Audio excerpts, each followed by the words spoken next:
देखो, इस वीडियो में हम कवर करने वाले हैं Chomsky classification of the languages या फिर ग्रामर। ये एक बहुत ही इंपॉर्टेंट टॉपिक है समझने के लिए भी, और आपके एग्जाम में भी ये डायरेक्ट क्वेश्चन आता है। डायरेक्ट 5 मार्कर या फिर 4 मार्कर का एक क्वेश्चन आता है और इसे समझना बहुत ज़्यादा ज़रूरी है।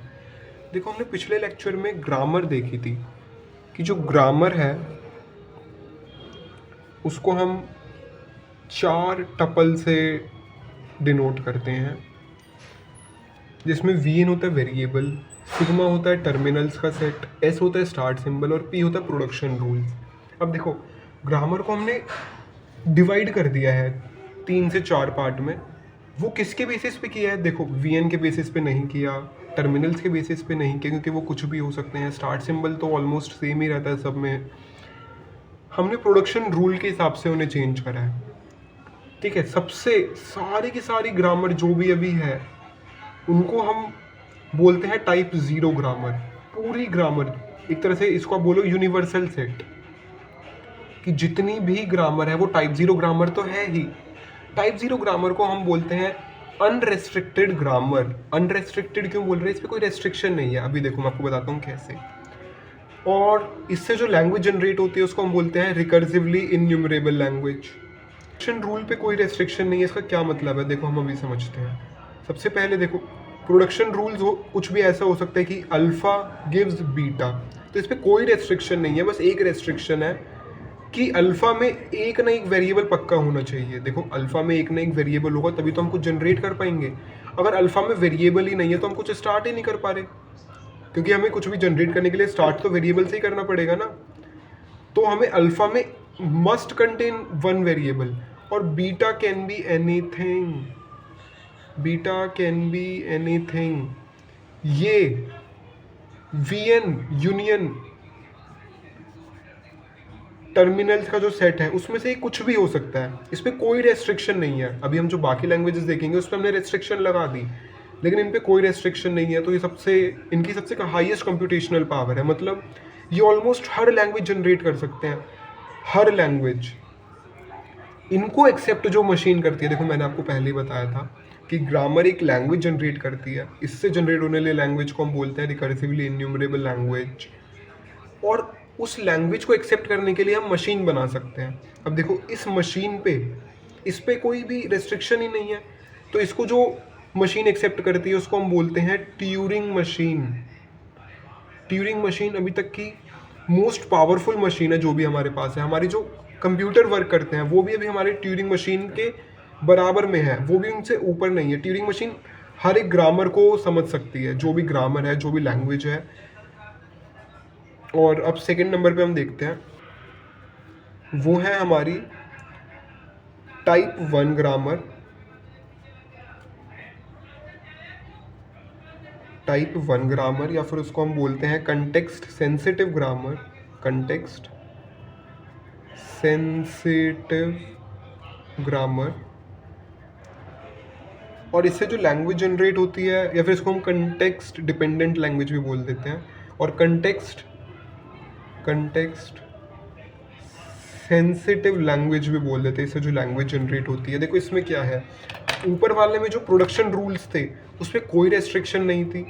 इसमें एक रेस्ट्रिक्शन है। देखो, अगर अल्फ़ा बीटा को जनरेट कर रहा है, अल्फ़ा कुछ भी हो सकता है। देखो, इसका मैं तुम्हें एक एग्जांपल देता हूँ। मैंने लिखा ए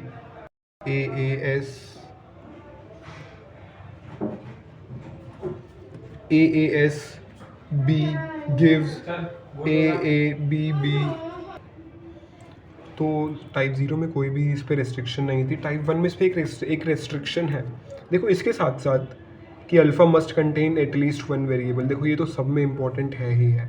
इस पर दूसरी रेस्ट्रिक्शन है कि जो लेंथ होनी चाहिए अल्फ़ा की, वो हमेशा या तो छोटी होनी चाहिए या फिर बराबर होनी चाहिए बीटा के। इसका मतलब है ए बी। हमें कभी भी ये नहीं होना चाहिए। देखो, कभी भी ये नहीं होना चाहिए, नहीं, ये इसको अलाउड नहीं करता। टाइप 0 इसको अलाउड करता है, लेकिन ये इसको अलाउड नहीं करता। ये बोल रहे हैं कि अगर ये ए बी है तो ये कुछ बड़ा ही होना चाहिए। देखो, इसकी लेंथ कितनी है? 4, और इसकी लेंथ कितनी है? 1 2 3 4 5 6 7। इसकी लेंथ है 7। ये इसको वैलिड कर देगा। तो इसने बस एक रेस्ट्रिक्शन और लगाई है टाइप 0 से बढ़कर, कि जो लेंथ होनी चाहिए अल्फ़ा की वो छोटी होनी चाहिए बीटा से। इसको जो एक्सेप्ट करते हैं, इसको जो मशीन एक्सेप्ट करेगी उसको हम बोलेंगे लीनियर बाउंड ऑटोमेटा। देखो अभी आप ये समझ लो, सीधा इस पे जंप करने से अच्छा है कि आप एक बार ही समझ लो कि ये होता क्या है, उसके बाद आपको बहुत आसान लगेगा जब आप ये करोगे। अब हम थर्ड टाइप की ग्रामर देखेंगे। एक ग्रामर है जिसको हम बोलते हैं टाइप 2 ग्रामर या फिर कंटेक्स्ट फ्री ग्रामर। इससे जनरेट हुई हुई लैंग्वेज को हम बोलते हैं कंटेक्स्ट फ्री लैंग्वेज। देखो इसमें क्या है, सबसे पहली चीज़, क्योंकि ये एक सबसेट ही है बाकी सब लैंग्वेज का, तो इस पर बाकी सारे रूल्स अप्लाई होंगे। जो भी हमने टाइप 0 पे अप्लाई करा वो भी अप्लाई होगा, जो भी हमने टाइप 1 पे अप्लाई करा वो भी अप्लाई होगा, प्लस इसमें एक एडिशनल रूल है। देखो अगर अल्फ़ा बीटा को दे रहा है तो ये क्या कह रहा है, ये कह रहा है कि ये कौन सा रूल कह रहा है, ये कह रहा है कि लेंथ ऑफ अल्फ़ा हमेशा 1 होनी चाहिए। जो टाइप 1 थी वो कह रहा था कि अल्फ़ा की लेंथ हमेशा बीटा की लेंथ से छोटी होनी चाहिए, लेकिन इसने बिल्कुल रेस्ट्रिक्ट कर दिया। इसने बोला कि जो अल्फ़ा है वो उसकी लेंथ हमेशा 1 ही होनी चाहिए। और मैंने आपको एक चीज़ बताई थी कि अल्फ़ा में कम से कम it must contain at least 1 terminal. अब इसकी लेंथ ही 1 है तो मतलब अल्फ़ा हमेशा एक टर्मिनल ही, 1 टर्मिनल नहीं सॉरी वेरिएबल, तो ये हमेशा एक वेरिएबल ही होगा ना, क्योंकि देखो मैंने आपको टाइप 0 में ही बताया था कि alpha must contain at least 1 variable, ताकि हम आगे कुछ प्रोड्यूस कर सकें। अगर उसमें कुछ वेरिएबल ही नहीं हुआ तो हम आगे प्रोड्यूस कैसे करेंगे। टाइप 1 में हमने बताया कि अल्फ़ा की लेंथ छोटी होनी चाहिए, वैसे ही ये जो है इसमें अल्फ़ा की लेंथ 1 ही हो जानी चाहिए, ये और कुछ एक्सेप्ट ही नहीं करेगा। जैसे मैं एग्जांपल दूं तो अगर मैंने कुछ लिखा कि A B gives A B C और कैपिटल डी, अब देखो जो टाइप 1 है वो इसको एक्सेप्ट कर रहा है, लेकिन ये इसको एक्सेप्ट नहीं कर रहा क्योंकि इसमें अल्फ़ा की लेंथ कितनी है 2। ये क्या बोल रहा है कि अल्फ़ा की लेंथ 1 होनी चाहिए, इसको एक्सेप्ट कर लेगा। इसको हम कंटेक्स्ट, इससे जनरेट हुई लैंग्वेज को हम बोलते हैं कंटेक्स्ट फ्री लैंग्वेज। जो ऑटोमेटा इसको एक्सेप्ट करता है उसको हम बोलते हैं पुश डाउन ऑटोमेटा। ठीक है, अभी इस नाम से नहीं कंफ्यूज होना आपको, बस अभी आप समझते जाओ। और अब आती है सबसे लास्ट टाइप की लैंग्वेज। ठीक है, चौथे टाइप में आता है टाइप 3 ग्रामर, जिसको हम बोलते हैं रेगुलर ग्रामर, जो अभी हम स्टार्ट करने वाले हैं। और ये जो टाइप 3 ग्रामर आई वो क्या करती है, वो बोलती है कि देखो ये सबसे पहले 2 टाइप की होती है, बहुत ही सिंपल है ये एक होती है लेफ्ट रेगुलर और ये एक होती है राइट रेगुलर। सबसे पहले हम समझते हैं ये क्या है। देखो इसमें बोल रहा है कि बस कुछ ही चीज़ अलाउड है, या तो एक वेरिएबल एक टर्मिनल को जनरेट कर दे, या फिर एक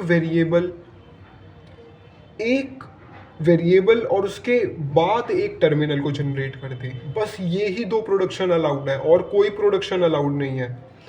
और एक ही ये भी अलाउड हो सकती है कि वो एप्सिलॉन को जनरेट कर दे कभी कभी। इसमें भी बिल्कुल सेम है। देखो दोनों में डिफरेंस क्या है, इसको बोलते हैं हम लेफ्ट रेगुलर, क्योंकि इसमें जो है इसमें ये जो वेरिएबल है ये लेफ्ट में आया है और इसमें ये वेरिएबल राइट में आया है, तो ये हो गई लेफ्ट रेगुलर, ये हो गई राइट रेगुलर। देखो ध्यान रखो, इसने बहुत ही ज़्यादा रेस्ट्रिक्शन अप्लाई कर दी है और इसने बोला है कि मैं बस इन्हीं प्रोडक्शन रूल को फॉलो करूँगा और कोई प्रोडक्शन रूल नहीं आने चाहिए। देखो अब इसमें आपको कंफ्यूज नहीं होना है, इसका मतलब मैं बिल्कुल नहीं कह रहा कि मैं ए नहीं यूज़ कर सकता, बी नहीं यूज़ कर सकता। देखो वो यूज़ कर सकता हूँ, बस इतना कह रहा है कि यहाँ पर कोई वेरिएबल आया तो वेरिएबल या तो किसी टर्मिनल को जनरेट करे, या फिर किसी terminal followed by a variable, या फिर variable followed by a terminal generate करे, या फिर ये एप्सिलॉन भी जनरेट कर सकता है। करते हैं वो होती है finite state machines. Finite state machines कौन सी होती है, एक होती है डिटर्मिनिस्टिक फाइनाइट ऑटोमेटा और एक होती है नॉन डिटर्मिनिस्टिक फाइनाइट ऑटोमेटा। अब हमने सारी तरीके की ग्रामर पढ़ ली है, अब हम बस एक चीज़ देखेंगे। देखो टाइप 0 ऑलमोस्ट, या फिर मैं बोलूँ सारी ही ग्रामर को कैरी करता है, क्योंकि इसने कोई रेस्ट्रिक्शन लगाई नहीं है। इसने बोला अल्फ़ा गिव्स बीटा, कुछ भी हो सकता है। फिर टाइप 1 ग्रामर टाइप 0 की ही एक सबसेट है, लेकिन इसने बस एक रेस्ट्रिक्शन लगा दी कि अल्फ़ा की जो लेंथ होनी चाहिए वो कम होनी चाहिए बीटा से। टाइप 2 ने एक और रेस्ट्रिक्शन लगा दी, वो टाइप 1 का ही सब पार्ट है, और टाइप 0 का ही। उसने क्या रेस्ट्रिक्शन लगा दी कि जो अल्फ़ा है उसकी लेंथ ही 1 होनी चाहिए, और टाइप 3 ने बस 3 ही प्रोडक्शन रूल बताए कि इसके अलावा और कोई भी प्रोडक्शन रूल नहीं आना चाहिए। तो ये होता है चोम्स्की क्लासिफिकेशन ऑफ लैंग्वेजेस, जिसमें टाइप 0 सबसे मोस्ट पावरफुल ग्रामर है क्योंकि ऑलमोस्ट सारी ही ग्रामर कवर है। टाइप 1 ग्रामर है जिसको हम बोलते हैं कंटेक्स्ट सेंसिटिव ग्रामर। उसके बाद है टाइप 2 ग्रामर जिसको हम बोलते हैं कंटेक्स्ट फ्री ग्रामर। फिर आता है टाइप 3 ग्रामर जिसको हम बोलते हैं रेगुलर ग्रामर। देखो आपको ये तो पता लग ही गया होगा कि ये जो टाइप 0 है इसका सबसेट है टाइप 1, इसका सबसेट है टाइप 2 और इसका सबसेट है टाइप 3। इसका मतलब है देखो सबसे पहले हम सबसे आसान क्या होगा, देखो सबसे आसान होगा ये। क्यों? क्योंकि इसके अंदर हमारे पास कुछ गिनी चुनी प्रोडक्शन है, हम इसके अलावा और कुछ यूज़ ही नहीं कर सकते। तो इस वजह से हम सबसे पहले पढ़ेंगे डिटर्मिनिस्टिक फाइनाइट ऑटोमेटा और नॉन डिटर्मिनिस्टिक फाइनाइट ऑटोमेटा। फिर हमारे पास कुछ ऐसी ग्रामर आएंगी जो कि टाइप 3 ग्रामर नहीं होंगी, उनको ये एक्सेप्ट ही नहीं करवा पा रहा होगा, ये बता ही नहीं पा रहा होगा कि ये इसमें लाई करती हैं या फिर लाई नहीं करती। उसके लिए फिर हमें पढ़ना पड़ेगा पुश डाउन ऑटोमेटा। फिर इसके बाद जो ग्रामर आएगी जैसे टाइप 1 ग्रामर आएगी, उसके लिए हमें पढ़ना होगा लीनियर बाउंड ऑटोमेटा। और उसके बाद जो यूनिवर्सल है, जो सारी की सारी ग्रामर को एक्सेप्ट कर सकता है, उसके लिए हम पढ़ेंगे ट्यूरिंग मशीन। इनमें से कुछ भी इतना हार्ड नहीं है।